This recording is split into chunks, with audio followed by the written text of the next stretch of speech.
¿Cómo están? Soy Paulina Astroza, directora del Centro de Estudios Europeos de la Universidad de Concepción y soy la conductora del programa de la región al mundo, que transmitimos todas las semanas a través de Canal 9 Regional y que luego ustedes encuentran en el canal de YouTube del Centro de Estudios Europeos, gracias al auspicio siempre de la Cátedra Jean Monnet de la Unión Europea.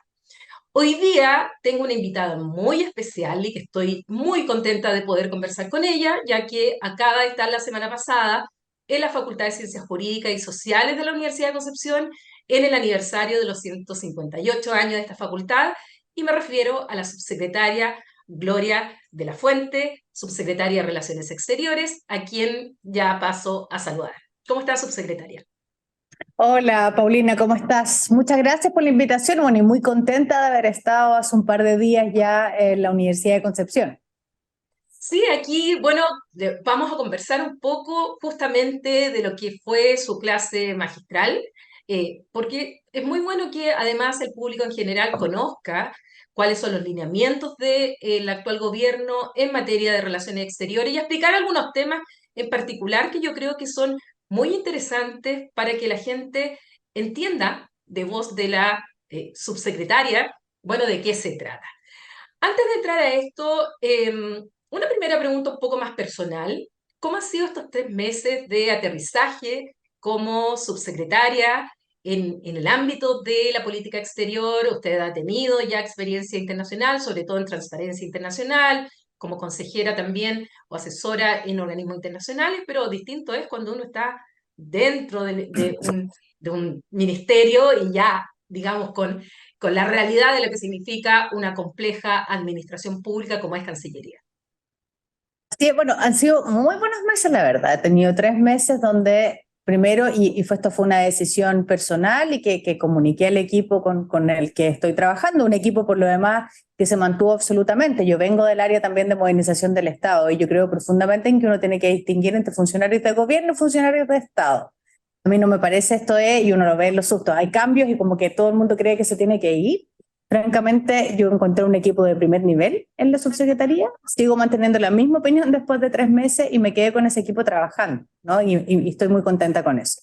Dicho lo anterior, llegué a un equipo y a un ministerio que tiene muchos temas variados en materia de política exterior que a veces son complejos y que están un poco lejos de lo que yo venía. Yo venía de otro mundo, el mundo, como bien decías tú, de la transparencia, la modernización del Estado, de las reflexiones en los temas democráticos. Había estado hasta hace poquito tiempo atrás, además, como académica en la Universidad Católica, en la Escuela de Gobierno. Pero me parece que a propósito de la reflexión que en el fondo yo misma vengo desarrollando los últimos años a propósito de los temas de democracia, hay muchos temas en materia de política exterior que tienen todo que ver con las reflexiones justamente sobre la democracia, sobre la integridad de lo público, sobre el rol del Estado, que está muy vinculada y yo creo que puede hacer ahí un aporte importante y de hecho creo que hemos ido haciendo cosas interesantes en los últimos meses.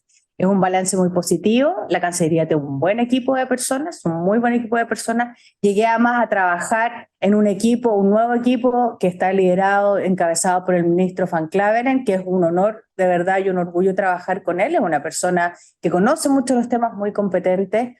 Y Claudia Sangüesa, que en lo propio en materia de relaciones económicas internacionales, en el fondo ha ido levantando una agenda y una cartera también. Entonces creo que hemos hecho un muy buen equipo. A mí me toca, no sé si quienes nos ven saben de esto, pero los subsecretarios somos no solamente tenemos la misión de empujar los temas propios del ministerio, que son parte de la política, sino que también somos jefes de servicio, ¿no? Y creo que la excelencia en lo que se hace en materia de política exterior en esta Cancillería es muy importante. Y por eso mi balance, como te decía, es positivo. Logramos sacar temas adelante que todavía estaban un poco estancados, la política exterior feminista que lanzamos hace un par de días atrás. Hemos trabajado fuerte en el área que tiene que ver con nuestra política exterior turquesa, empujando particularmente en la aprobación, en el fondo, o ser la Secretaría Técnica de PDNJ una vez que ya ese acuerdo pueda llegar a estar en implementación, entre otras materias. Y en eso estoy bien contenta, la verdad.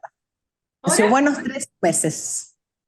ahora empecemos a hablar un poco y explicándole a la gente que nos escucha, que no necesariamente son especialistas en temas internacionales, pero sí interesados en lo que ocurre tanto a nivel de nuestra inserción internacional como también desde el punto de vista doméstico, de cómo las relaciones exteriores afectan, influyen, impactan a las personas comunes y corrientes. Entonces, primero, preguntarle cuáles son los ejes de la política exterior de esta Cancillería, para luego entrar un poco a analizar algunos de ellos que ya ha mencionado, pero que me interesaría que se explicaran un poco más. ¿Cuáles son los ejes? Primero, cómo nombrarlos. Sí, yo lo primero que te diría, y esto es un buen desafío, Paulina, porque creo que efectivamente das en el clavo y es parte importante también del espíritu con el que he desarrollado mi labor ahora como subsecretaria en estos meses.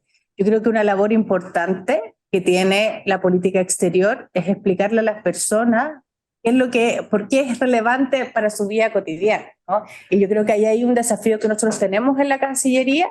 Yo creo que hemos ido tratando de resolver aquello en el fondo para darle más contenido, más carne a esa proximidad con los ciudadanos, que yo creo que es importante, porque a veces, claro, cuesta entender cuál es la lógica de tener o estar en espacios multilaterales o tener misiones en el exterior, por ejemplo, embajada. Hay una cierta imagen de lo que se hace en materia de política exterior que a veces a las personas les queda muy lejos respecto a eso. Entonces, y quisiera entrar a eso inmediatamente, pero ¿cuáles son nuestros 4 ejes de materia de política exterior? Diría que son 4 cuestiones fundamentales, que son además las definiciones que están en el programa de gobierno del presidente Boric, que son parte de nuestras definiciones en materia de Cancillería y que son parte importante de lo que en el fondo define nuestro actor, más allá, por supuesto, de las cosas coyunturales que vamos en el fondo recorriendo al día a día a propósito de las cosas que van pasando. Pero, ¿cuáles son los 4 ejes estructurales? Primero, multilateralismo. Nosotros tenemos un compromiso en materia multilateral y reforzar el espacio multilateral como un espacio de concertación. Algo decía en la charla que daba hace algunos días en la Universidad de Concepción. Nosotros somos un país, en el fondo, pequeño.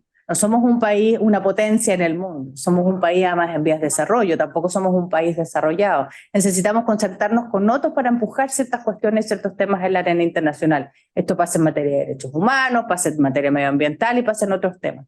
Entonces, privilegiar el espacio multilateral, lo que no significa no, en el fondo, no tener relaciones bilaterales con los países, pero privilegiar nuestros espacios de concertación multilateral nos permite evidentemente empujar agenda en materia de derechos humanos. Por ejemplo, lo hemos hecho en el caso de Ucrania a propósito de la guerra hace más de un año y en definitiva encontrar ese tipo de espacios donde podemos concertar voluntades. Nos pasa lo mismo a nivel migratorio, por ejemplo, en la región. Nosotros participamos de instancias multilaterales a nivel regional en América Latina, en América y también específicamente en el Cono Sur, que nos empuja y nos ayuda a entender entre los países cuáles son los desafíos que entendemos. Entonces, eso es uno de los ejes estratégicos de la Cancillería, privilegiar y empujar el multilateralismo como parte importante de nuestra inserción o una estrategia de inserción en el mundo. El segundo tiene que ver con la política exterior turquesa. Esa política exterior turquesa, no lo estoy diciendo en el orden necesariamente, por cierto, de importancia, son los 4 igualmente importantes, pero la política exterior turquesa viene finalmente a reafirmar y proyectar algo que nosotros ya veníamos haciendo en Chile con un compromiso importante. También lo decía hace unos días en la conferencia que dimos en la Universidad de Concepción, pero efectivamente Chile ya tiene hace un buen tiempo atrás, diría, bien empujado por el primer gobierno de la presidenta Michelle Bachelet, una agenda en estas materias, ¿no? Una agenda en temas medioambientales que empuja no solamente la discusión respecto a la triple crisis climática y en el fondo los temas que tienen que ver con los temas medioambientales, también tenemos una preocupación por los océanos y esta idea de la política exterior turquesa mezcla de alguna manera la discusión de lo medioambiental también con nuestra preocupación con los océanos en un país que tiene necesariamente una vocación marítima porque tiene más de 4.500 kilómetros de costa, ¿no? Sumado a nuestra preocupación especial por el Tratado Antártico y el territorio antártico, lo que eso significa en materia de los océanos también. Entonces, tenemos un segundo eje que es la política exterior turquesa.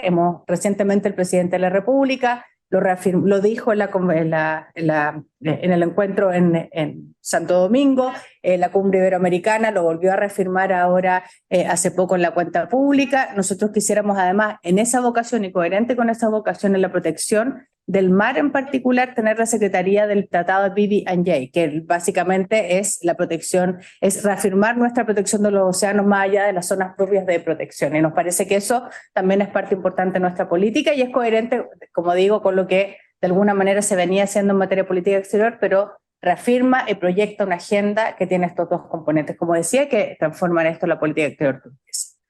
El tercer eje de nuestra Cancillería tiene que ver con los derechos humanos y la democracia, que también nos parece fundamental Hoy día menos del 50% de la población del mundo vive bajo regímenes democráticos, eso lo muestran distintos índices y por supuesto la democracia ha demostrado ser, particularmente durante el siglo XX, uno de los regímenes más relevantes para garantizar derechos fundamentales, por eso el vínculo entre democracia y derechos humanos. Nosotros somos parte hoy en día de la Comisión del Consejo de Derechos Humanos en Naciones Unidas.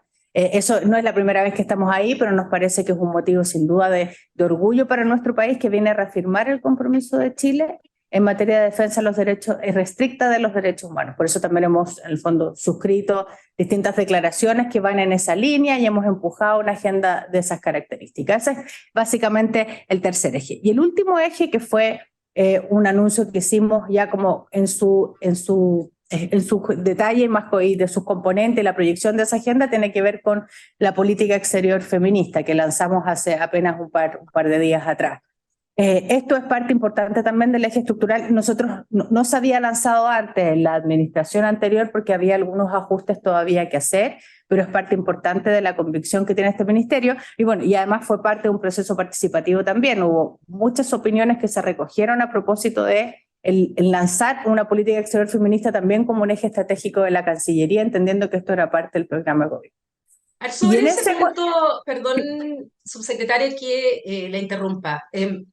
Cuando uno habla de política exterior feminista, surgen voces, surgen suspicacias, uno siente que la gente se mueve en el asiento y como que dice, ¿qué es esto? ¿Qué de nuevo?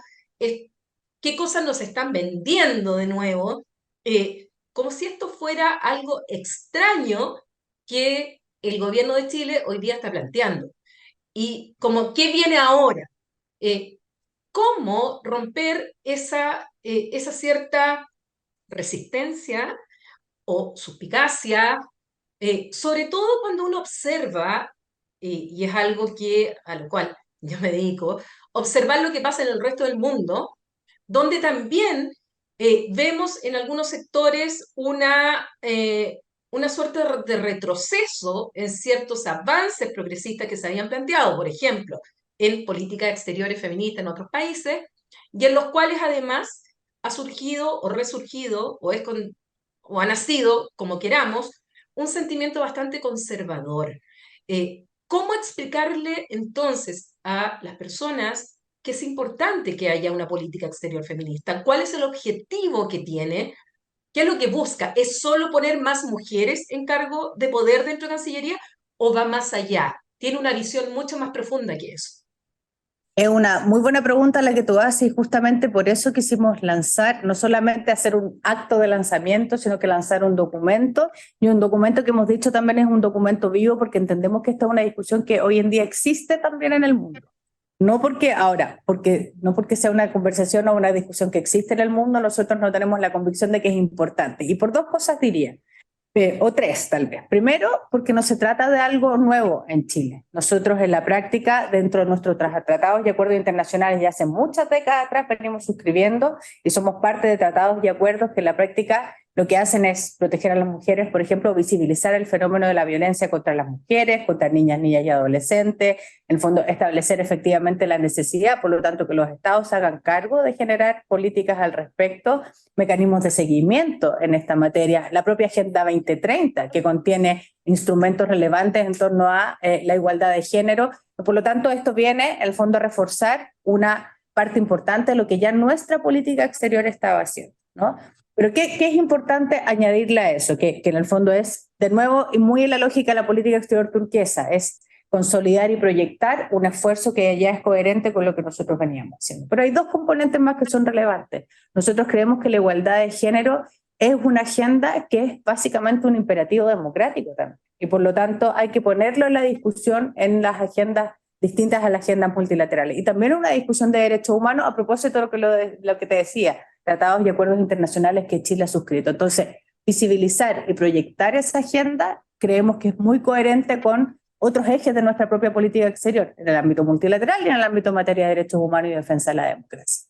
Dicho lo anterior, nosotros además identificamos que esto no es solamente una cuestión de número, como tú bien decías, nos sacamos mucho con tener más números si no avanzamos hacia igualdad sustantiva. Por lo tanto, no se trata de nombrar más embajadoras. Si ese fuera nuestro objetivo, sería muy limitado. Esto es instalar la igualdad de género como una práctica también al interior del ministerio, pero también en materia de igualdad sustantiva, que hay, y nosotros por eso mismo firmamos el día del lanzamiento de la política exterior feminista un convenio con el PNUD para hacernos, para, en el fondo, para hacer el proceso de la acreditación de Iguala, que es básicamente el diagnóstico que hace Naciones Unidas, el PNUD en este caso, con respecto a la igualdad de género en distintas dimensiones y matrices en la gestión interna de nuestro servicio. Ese diagnóstico original nos va a permitir también tener un plan de trabajo que haga desde las prácticas institucionales coherente también lo que nosotros decimos afuera respecto a política exterior. Luego, y eso es súper importante, lo otro que hace la política exterior feminista es reconocer en este ámbito, en ese cuadro es por supuesto un documento vivo, reconoce 8 componentes relevantes que son básicamente después de un barrido que se hizo durante un año, de conversar con distintos actores al interior de la Cancillería, también fuera de la Cancillería, identificar dónde tenemos áreas específicas donde la igualdad de género es muy importante. Y por ejemplo, para ponerte un ejemplo y que es coherente con la visita que hice a Bio Bio además hace un par de días atrás, comercio, en el fondo, comercio y tratados internacionales. Es súper importante, creo yo, y esto ya era una práctica que existía en Chile hace años atrás, que los tratados de libre comercio, más aún en sus versiones más modernas hoy en día, contemplen o generen una perspectiva de género que ayude, por ejemplo, a mujeres, y me contaban un par de casos ahí en Bio Bio, de startups de mujeres que en el fondo necesitan proyectar lo que ellas hacen hacia el exterior y encontrar en el fondo espacios para que insertar sus productos, sus servicios en otros lugares, y muchas veces las mujeres encuentran más dificultades. Cuando los tratados de libre comercio se hacen cargo de esa desigualdad o de esas inequidades, entonces puede proyectar también la posibilidad de romper esas barreras. Eso por comercio en el fondo, comercio y la agenda de género.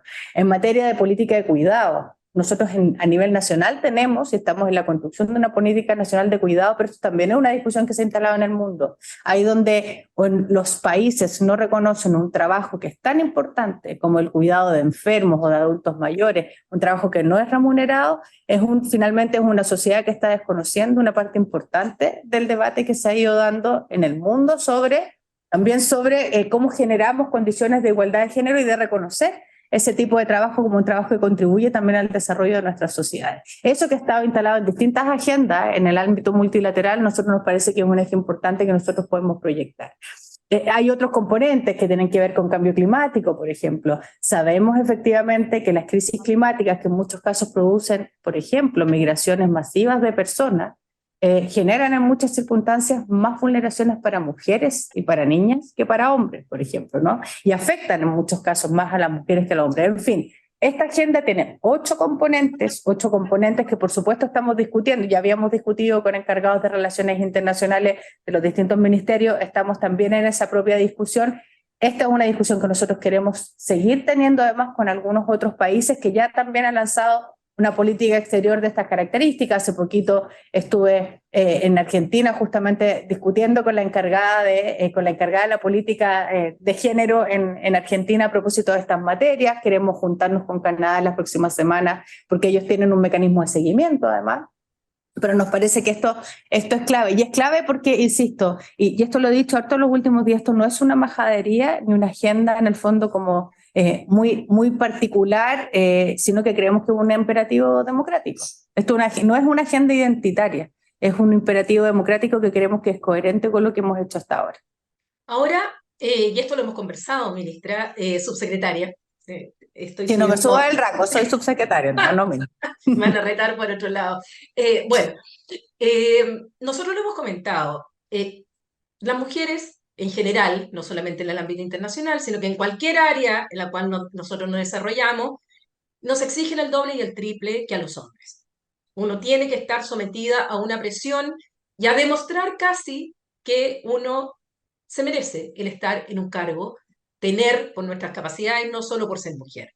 Pero también lo quiero poner desde el otro punto de vista, en el sentido cuánto el ministerio se va a preocupar o se ha preocupado que los cargos en los cuales mujeres son nombradas tengan esas capacidades y esas competencias para ejercer los cargos. Porque creo, personalmente, que tanto hombres como mujeres, para ser nombrados en un cargo, deben tener las competencias deben tener los conocimientos, la experiencia política, el manejo, porque si no, en el caso de la mujer, como nos exigen más, cuando cometen errores, justamente viene el retroceso y dicen, ¿vieron? No se las pueden. ¿Vieron? Hay que poner un hombre. Y finalmente, esas malas prácticas de poner nombres de mujeres solo por ser mujeres, no teniendo las competencias, finalmente termina perjudicando a las mujeres y hace menos creíble una política exterior feminista. ¿Cómo responder a eso? Porque eso es un tema que yo personalmente lo planteo eh, y se lo he planteado también a usted. Sí, yo lo discutimos un par de días, me acuerdo. Yo tengo una versión algo distinta. Primero porque creo que la excelencia debiera ser, bueno, primero, y en eso sí compartimos de todas maneras la mirada, la excelencia debiera ser un principio. La excelencia en todo el ámbito de cosas, ¿no? Hay gente que tiene competencias para unas cosas y para otras no, y yo creo que la excelencia es un principio que es importante mantener, particularmente en la gestión del Estado. A mí eso me parece importante. Y la excelencia tiene que ver con la integridad, tiene que ver con un montón de otras capacidades y expertices, digamos, ¿no? Que están en un amplio abanico de cuestiones. Dicho eso, sí me parece que la igualdad de género es un principio, por lo tanto, siendo la excelencia una cuestión exigible a hombres y mujeres, sí yo creo que nosotros cuando establecemos condiciones de igualdad y asumiendo que hay gente incompetente y eso está repartido en géneros de distintas maneras, digamos, La yo sí naturaleza, creo, la yo sí naturaleza creo, repartida así. y así en la vida, sí creo que efectivamente a las mujeres se les pide y se les exige mucho más. Y yo creo que eso está, la discusión pública en general está muy llena de ese tipo de cosas. Y mencionaba cuando discutíamos eso contigo hace un par de días atrás, que me acordaba de un libro de la ex ministra Clarissa Hardy, con quien además yo tengo el mejor de los cariños porque me tocó trabajar de cerca con ella, entonces además conozco harto su trabajo en esto. Y Y he escrito varios compartimos la admiración por Clarice.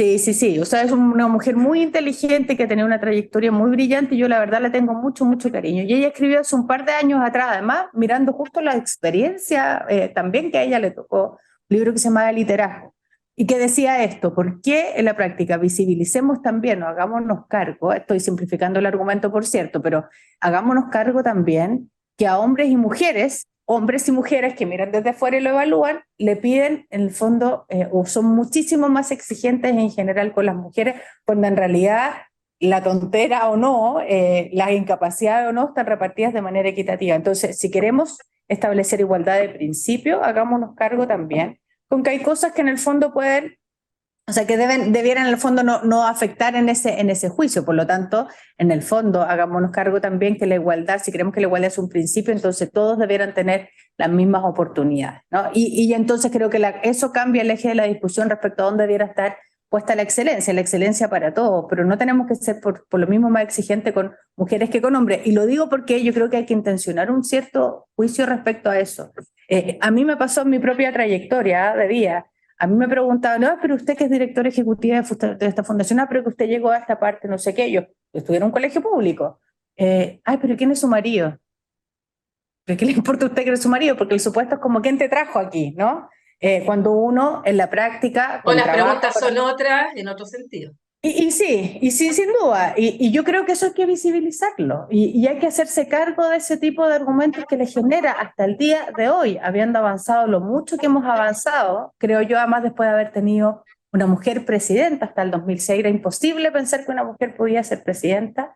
Hasta el día de hoy sigue pasando que a las mujeres se les exige mucho más que a los hombres. Entonces, mi impresión es que tenemos que ayudar avanzar, sin duda, a que la excelencia tiene que ser parte importante del trabajo de hombres y mujeres, pero asumiendo que hay una condición de base que tenemos que romper, que a las mujeres se les exige siempre mucho más.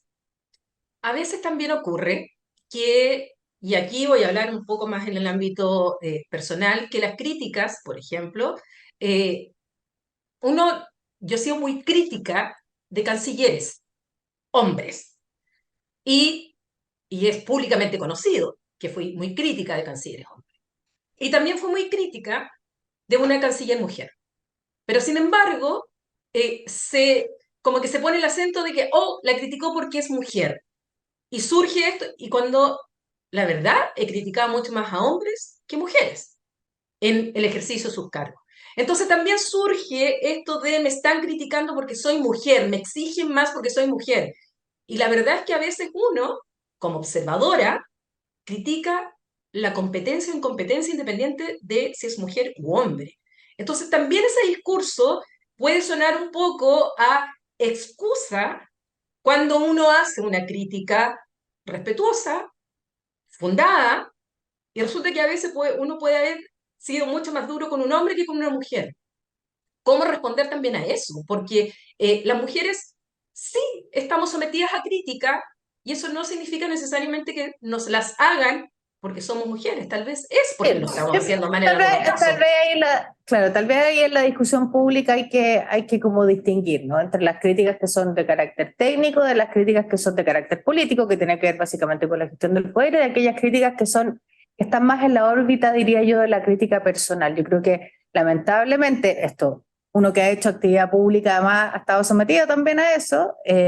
Hay críticas que son en la cuestión técnica y en la cuestión, en el fondo, más política, que uno acepta. La crítica del adversario político es una crítica súper válida y podemos no estar de acuerdo, pero hay ciertos márgenes que yo creo que son importantes ahí. A mí, y lo digo ¿por qué? Porque me preocupa a veces que en el debate público, y sacando el componente de género de esta discusión, en el debate público a veces la tensión en el debate, que ha sido creciente por lo demás, trae a veces críticas que son ad hominem, ¿no? Y que son en el fondo críticas de carácter más personal. Yo ahí creo que esa es una línea roja que no se puede cruzar, ¿no? Y me parece que en eso, y esto lo digo además por haber visto un par de estudios sobre la violencia en redes sociales contra mujeres y mujeres en políticas, muchísimo más en general, o mujeres con cierta visibilidad pública, es muchísimo más que respecto a los hombres, y son críticas en general que están más situadas en sus características personales o en el fondo en su condición de mujer, más que en una evaluación que en el fondo supera la discusión o el estereotipo incluso de género. Yo creo que ahí es donde tenemos que avanzar de manera importante. Entonces, y sí, y yo creo que si somos capaces de distinguir ese tipo de críticas no debería haber ningún problema. Sí, bueno, Y tenemos el ejemplo. yo de hecho soy bastante tranquila y relajada con las críticas que se me hacen, porque uno sabe en general, o sea, además uno sabe las competencias que tiene y las que no tiene, y me parece que un ejercicio de humildad decir, yo de esto sé mucho y de esto, la verdad, no tanto, pero tengo disposición a aprender. Y eso es parte importante, supongo que, y así me tomo las críticas, pero sí, yo siempre trazo, eso me ha pasado en la vida, en distintas cosas que he hecho, yo trazo una línea categórica respecto a aquellas cosas que son críticas ad hominem, que en el fondo atacan a tu condición de ser humano más allá de lo que tú hagas o el desempeño, o si le gusta o le caes bien o mal a una persona. Bueno, eso vemos el ejemplo muy claro de Jacinda Ardern en el caso de Nueva Zelanda, donde ella expresamente señala que no soportó este tipo de acoso y de seguimiento por ser mujer. Y Piensa que finalmente, el ejemplo es súper interesante porque Jacinda Ardern partió siendo una lideresa, y yo creo que sigue siendo una lideresa muy importante a nivel internacional. Ella partió además siendo madre en medio del ejercicio sí, de su cargo y recibió un montón de críticas, en el fondo por tratar de compatibilizar algo que debiera ser a estas alturas del partido una preocupación a nivel social, que es cómo compatibilizamos la vida familiar con la propia crianza y el ejercicio de un trabajo tan demandante además como el que tenía ella, el que tenía Jacinda Ardern. Y me pareció súper potente que visibilizara eso al momento de tener que tomar la dura decisión además de seguir en eso y enfermarse, o en el fondo tener que pagar un costo mayor en lo personal, o finalmente dar un paso al costado. Pero su discurso es muy potente en esa materia, porque pensamos que estamos en el siglo XXI y que hemos avanzado, y justamente hay ciertas señales que en el fondo vemos. Pasó con la primera ministra también de Finlandia, si no me equivoco, que sí. porque estaba en una fiesta recibió un montón de críticas también. ¿Nadie ha ido a una fiesta alguna vez? ¿Hay un comportamiento inadecuado que no puede asumir eso? Bueno, y se le critica más por ser mujer que por ser, en el fondo, hombre. Un hombre puede comportarse de esa manera. En fin, yo creo que hay discusiones también que requieren un doble clic, pero que hacen más evidente que nunca que obvio que necesitamos una política exterior feminista. Así es, y por eso que teníamos ganas de conversar hoy día, porque quedamos muy entusiasmados, además, lo puedo decir, por mis estudiantes de Derecho Internacional, con la conferencia y poder compartir Que son ya con la adorables comunidad. además, debo decir. Sí, así Son es que adorables además. Muchas gracias, subsecretaria, por este tiempo que nos dio aquí en De la Región al Mundo, por haber venido a nuestra facultad, haber estado en el aniversario y siempre la buena disposición de conversar con nosotros. Muchas gracias. Oh, felicitaciones además por los 158 años. Gracias. Y a ustedes, bueno, saben que cada semana tenemos nuestros capítulos de la región al mundo, distintos temas internacionales, siempre saben que son temas que afectan a nivel nacional, regional, pero también local. Así es que no se pierdan todas las semanas y además en nuestro canal de YouTube. Hasta la próxima semana. Adiós.